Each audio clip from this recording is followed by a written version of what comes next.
WiSP Sports Radio, the voice of women in sport. Hello and thank you for downloading Season 1, Episode 10 of the WiSP Sports Desk with me, Chris Stafford, and my co-host in the UK is Nancy Gillen. You can join in the conversation anytime on social media at WiSP Sports.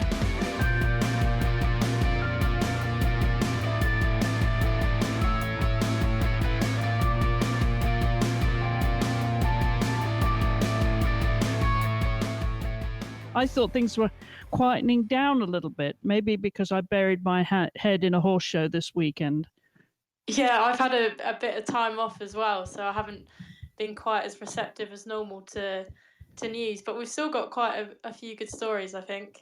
Yeah, we do. And you're back in England now, are you? Yeah, so I'm back. I'm going off to the Women's Fitness World Championships next week, but I've had a bit of time in England, which is good. Excellent. How's the weather over there? Is it really wintry yet? Yeah, it's absolutely freezing, yeah. Oh, dear. Well, I'll send you some sympathy, but, I was down in Florida this weekend for a horse trials for a 3-day event in north central Florida. Now, I lived there for a few years, and I'm pretty used to the temperatures. I was really looking forward to going and get saturated in sunshine again, but, for the 4 days I was down there, I did not see the sun, Nancy. It was so cold. That's quite unlucky. It very, very unlucky. Yeah, that was no fun at all. But it really was cold. And I actually posted some pictures of people watching the cross country on Saturday. They were so bundled up. You would have thought we were in England eventing in March. It was so cold.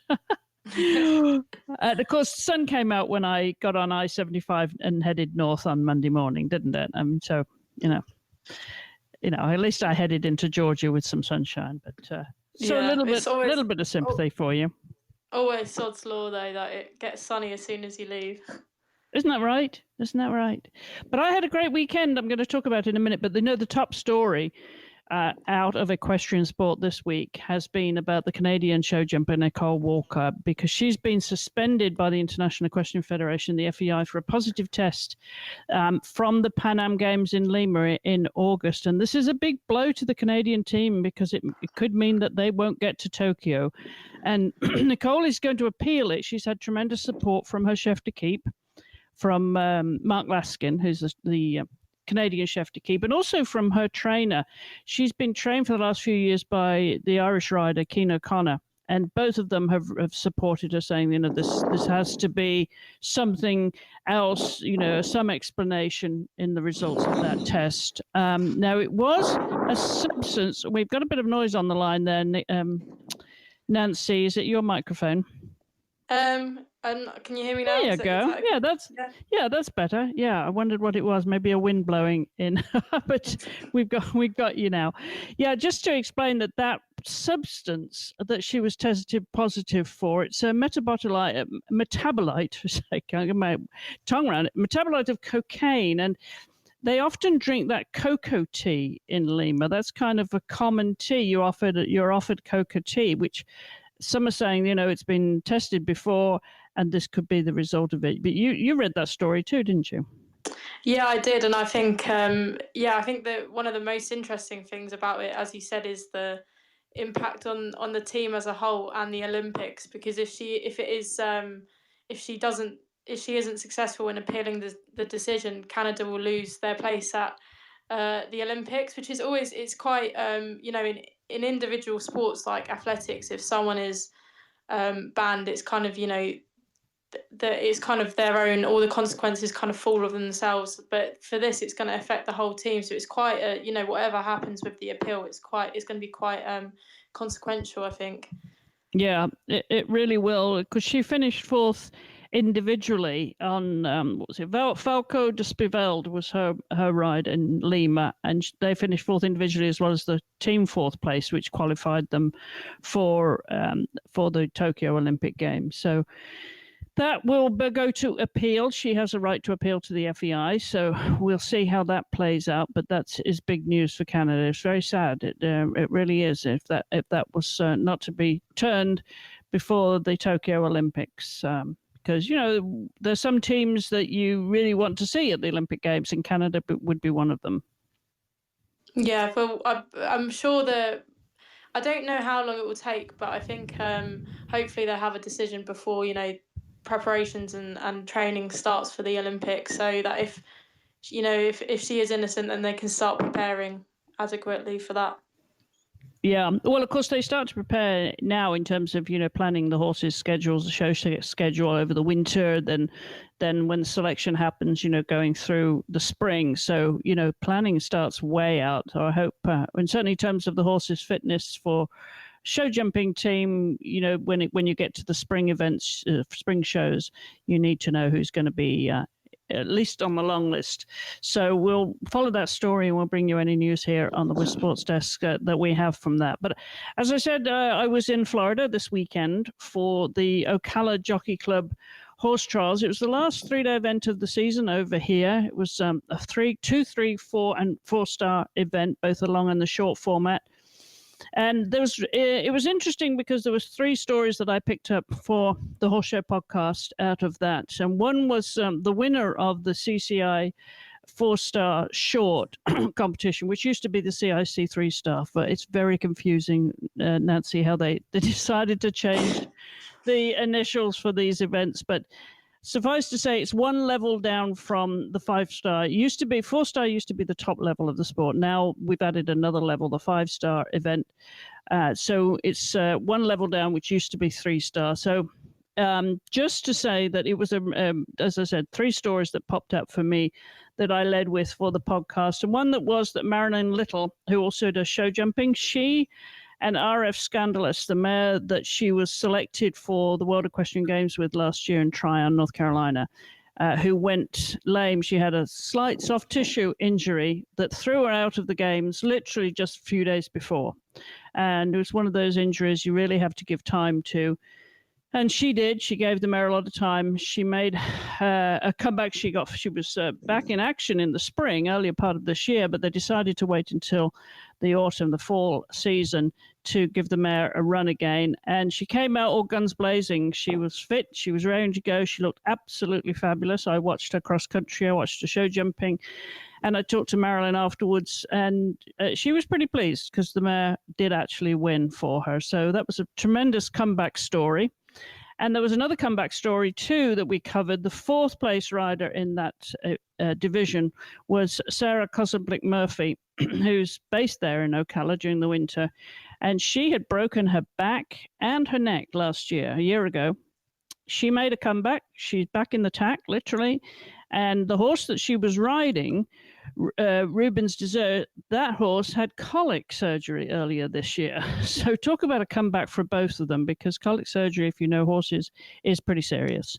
And anyway, they made a remarkable recovery, and they finished 4th. So well done to Sarah and to Marilyn as well. Now, also on the show, I managed to catch up with the legend that is Lucinda Green. And I don't know if you followed eventing at all, Nancy, but she was Lucinda Pryor-Palmer back in the day. She then married David Green, and she stayed in the sport as a prolific coach. She's a much sought after clinician and coach. She still rides, she still events herself, and her daughter Lissa competes as well in eventing.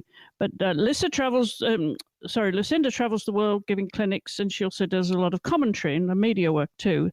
So she was at the event, and I managed to catch up with her for a chat afterwards to get her impressions of the event. And also, she is one of those people that everybody wants to hear what she has to say about the development of the sport. Now, she said something which was quite controversial, and we're going to hear a lot more of, is that she thinks that eventing should be dropped from the Olympic Games.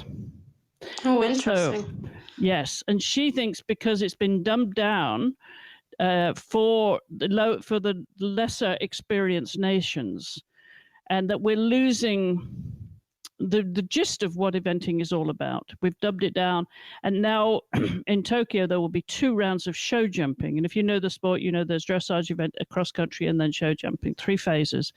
But because the Olympic Games the IOC will not allow 2 medals for one performance, it means they have to do 2 rounds of show jumping on the same horse. So it's always one horse for the 3 disciplines, 1 horse, 1 rider, and they have to do 2 rounds to decide the individual medals. So she thinks this is too much, that we're getting away, not just for that, but also with the cross country, that we're dubbing it down because the Olympics will be 1 level below that top level, which, as I explained, we're going up to 5-star now, which is what if you will, the Grand Slam of eventing is 5-star. So that's a controversial remark because countries like the UK rely on lottery funding, and that pays people's wages, right? This is livelihoods that are at stake because it's hinged on Olympic performance, medal performance. Medals means more money from the lottery funding, which is obviously publicly funded, but it means there's a lot of jobs in stake there. So I think, there's some people have commented to me over the weekend, they agreed with her, but it's an interesting and bold statement, isn't it, to come out of the Olympic Games? Yeah, and I guess a lot of it also comes down to how much kind of the athletes involved, how much they value an Olympic medal compared to kind of winning maybe one of the other events. I think we've talked in the office about kind of sports that should or maybe not should be in the Olympics. It's kind of, maybe is it the pinnacle of the sporting calendar for each of those athletes? Like we were saying, golf probably isn't really. Each athlete doesn't really, obviously it'd be good to win an Olympic gold, but they kind of, the other events have more significance to them. So, that's maybe quite a good way of looking at it and kind of seeing how much obviously it would mean to a lot of people, but if, there's a kind of event with more significance in the sporting calendar, maybe that should have more prominence.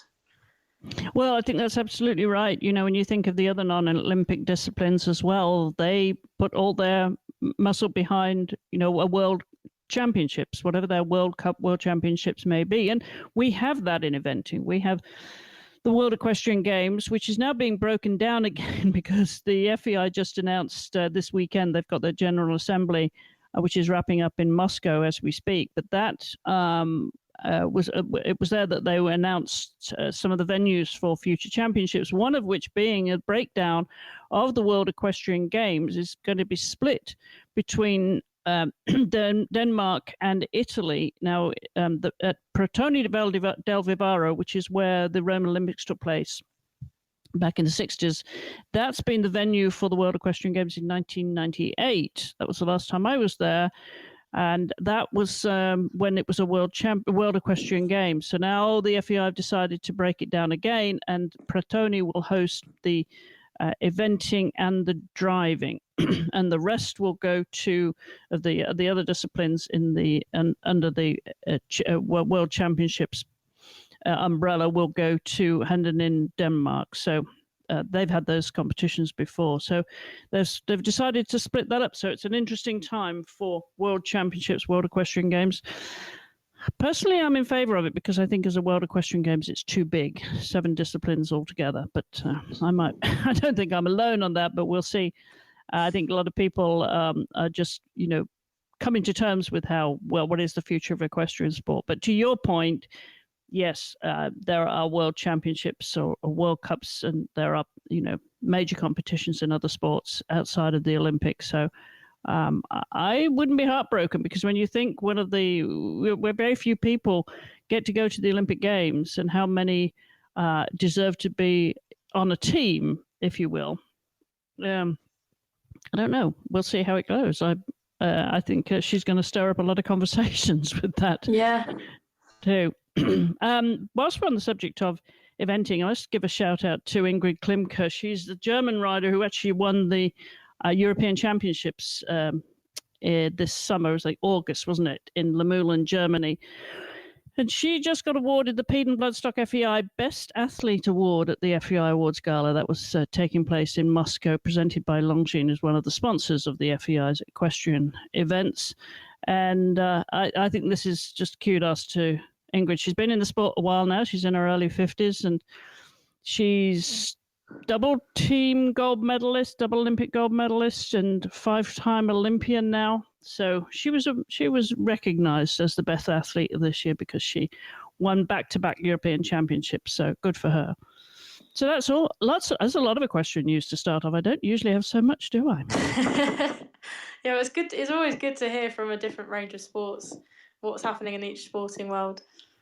Definitely. Well, I think another interesting story, which is you picked up from the Daily Telegraph, I think it was, about the shortage of women's representations in sports administration. Yeah, they've pitched it as an exclusive, which did kind of make me laugh because it's not.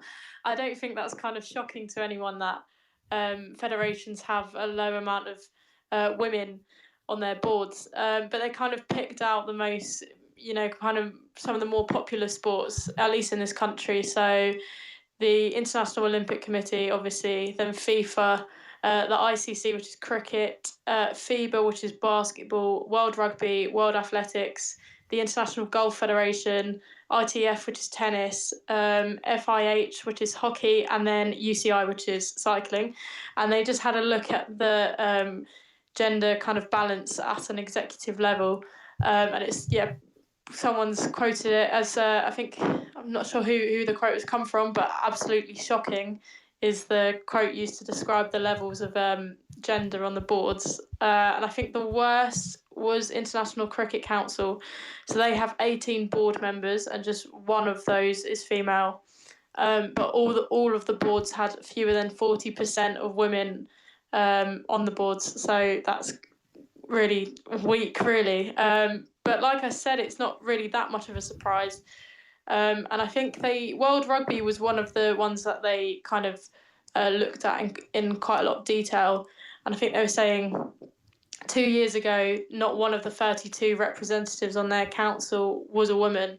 But we talked about this about 2 or 3 months ago. They kind of acknowledged this, I think, and kind of came up with an action plan. And so now they have 18 women on the board out of 50 members. So, they've kind of been acknowledged that at least they're doing something. But it's kind of one of those that kind of just exposes how bad the gender balance on executive boards in sport really is, really. Yeah, it does. I think they're addressing it, though. Don't they have I think European sports leaders, I read their meeting this week in a forum organised by the IOC, the European Olympic Committee, and the Finland's National Olympic Committee there to discuss the issue. So they're very mindful of it. And some were saying, maybe it should be, their incentive should be based on funding. If they got some additional funding, they would address the issue. But I don't think they should be bribed into doing it. They should morally do it, right? To represent women as equally with men. Yeah, I'm not sure if money kind of is necessarily the answer. And I think when I was at the European Olympic Committee's General Assembly and gender equality was quite a big topic, I think Thomas Bach, who is the president of the International Olympic Committee, he said himself that gender equality is just good governance. If you have an equal number of men and women on your board, then you're just going to be a better organisation just because you've got, a better viewpoint of things. So, I hope it would just be more of an issue of kind of, like you said, a kind of moral issue and just common sense, really, rather than having to need to be, like you said, bribed almost to kind of increase the number of women. But I'm hoping that, they'll do another kind of article like this in a couple of years, and the numbers would have increased somewhat. Yeah, hopefully. Well, obviously it's come to their attention. They are addressing it, so that's a start. The other story that you picked up was again about women in sport, women's ice hockey focus of the World Hockey Forum. Tell us about that. Yeah, so that the forum is taking place next month in December, and that's the International Ice Hockey Federation. So that's the governing body for ice hockey around the whole world. And so it's next month, but they've already kind of released the agenda, and it looks like there's going to be quite a key focus on developing women's ice hockey around the world. Which is quite interesting because I know in America, in Canada, I know the Canadian players, I think they went on strike, and I think that something quite similar happened in America as well. And they were just kind of asking, for equal, fair pay and wages and contracts and so on. So yeah, it'd be interesting to see what comes from that. Yeah, and also on sports governance, you've got a story out of the Philippines about the Philippine Olympic Committee of Women in Sports conference happening all over the world. Yeah, no, it is good. I mean, so this is before the Southeast Asian Games this month, starting next week, I think. So they're just having a Women in Sports Summit, and kind of it's representatives from a lot of the Olympic committees, the Singapore Olympic Committee, Cambodia's. They're all kind of going to meet and discuss kind of initiatives and discussing the participation of women in the games that are going to happen, and also future games that are coming up as well. So that's we started obviously with a bit of a negative story from the Telegraph, but then you can see around the world that there are discussions taking place to kind of promote women in sport. Yeah, good deal. Well, thanks for you do scan the news, don't you? And of course, at InsideTheGames.biz, you don't miss much, do you? No, nothing really gets through. No, it doesn't. That's true. All right, another story from Inside the Games. The US is going to host the CONCACAF Tokyo 2020 qualifier. Yeah, that will be taking place in January and February. And there's been qualifying tournaments for that tournament currently taking place in the past few months, and the next 2 months coming up as well. So it's been announced that the US will host it. So I think it's in 2 places, in Texas and Los Angeles. So in Texas, it's going to be where Houston Dash play, which are in the National Women's Soccer League. So they will host Group A, which will have the US, who are probably going to be favourites there. So the US, Costa Rica, Panama, and Haiti. And then Group B will be in Texas, where Group B will be in LA, where So Group A and Group B will both be in Texas, and then the semi-finals and the final will be in LA, at the home of LA Galaxy, which is another football team. So yeah, that's obviously the American team are going to probably be the favourites there, because they are the current world champions and 4-time Olympic champions as well. But there's 2 spaces. So basically, whoever reaches the final will reach Tokyo 2020. So it's kind of whoever, the US and whoever is second best to them, I suppose.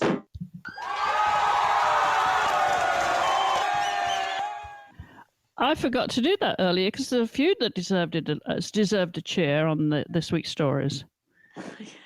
Yeah, maybe we could just do a big one for all of them. I know we should, shouldn't we? Yeah. Well, speaking of soccer, football, I know that you went to a very cold game. You were supporting Arsenal? What happened? It looked, from what you posted on social media, it was pretty brutal. Yeah, it was a good game. Arsenal beat Tottenham 2-0. So it was good for Arsenal, but it was good for women's football in general, because it was actually a record attendance for the Women's Super League here. So it broke the record from this season already. So at the start of the season, I think there was something like 34,000 people at Manchester City's stadium, the Etihad. They watched Man City versus Manchester United. And now, about 2 months later, the record's been broken again. So there were 38,000 people at the stadium, Tottenham Stadium, watching that match. So it was really, really good. It was probably one of the best atmospheres I've seen for a women's game. Like I went to the World Cup over summer, and I went to England, Scotland, and it was, it was a good sized crowd, but the atmosphere wasn't quite there. But I think here they've picked a game which is, in terms of the men's teams, there's a really, really, really deep rivalry. It's like the 2 teams from North London. There's the kind of already an existing rivalry, and the way they promoted it, they really, kind of played on that. So you had people coming, and it was kind of like being, you see people, kind of men that obviously support the men's side and are really passionate about it, and they're kind of acting the same way. When Tottenham missed a chance, they were getting as frustrated as they would for the men's side. So the atmosphere was just brilliant. It was a really, really good match. It was fair play to Tottenham. They kind of organised it all really well. Like they had people outside like playing steel drums, and there was music, and there were like free flags and stuff.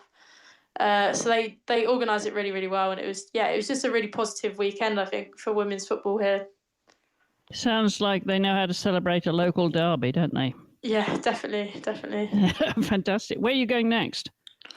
So Slovakia for the Women's Fitness Championships. So that is going on the 29th, I think. So that's next week. That's in Bratislava, so the Slovakian capital. Okay. Cool. Well, you know what starts this weekend is the first slalom of the season. I mentioned it on last week's show, of course. And alpine skiing fans will get their fix in Levi in Finland, where it is talk about brutally cold up there. But as you would expect, Michaela Schifrin starts as one of the favorites. But I know one of the skiers that will be, or a couple that will be chasing her, is Petra Vlhova, who chased her last year. And of course, there's Tina Maze.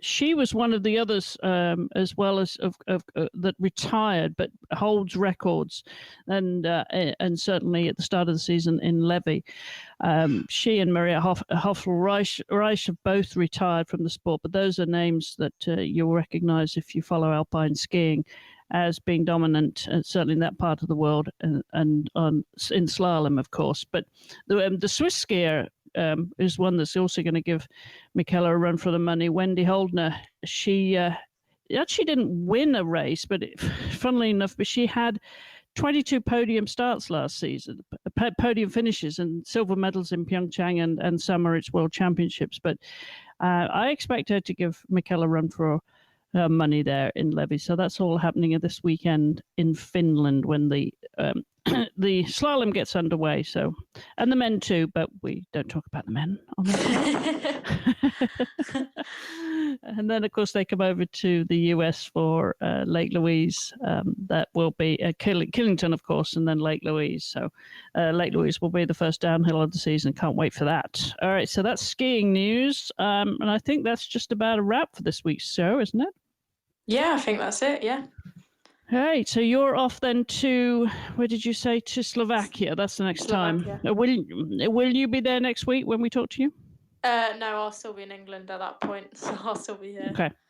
Okay, all right. Well, we'll circle back in a week's time then for more news. In the meantime, people can follow you on social media at? Nancy_Gillen. Fantastic. And WiSP Sports, of course, wherever you follow social media, check us out, join in the conversation. And check out our website too, wisports.com, for more news from around the world of women's sports. So as Nancy said, we will be back in a week's time for more on the WiSP Sports desk with news from around the world of women's sports. Until then, thanks for listening. Goodbye for now.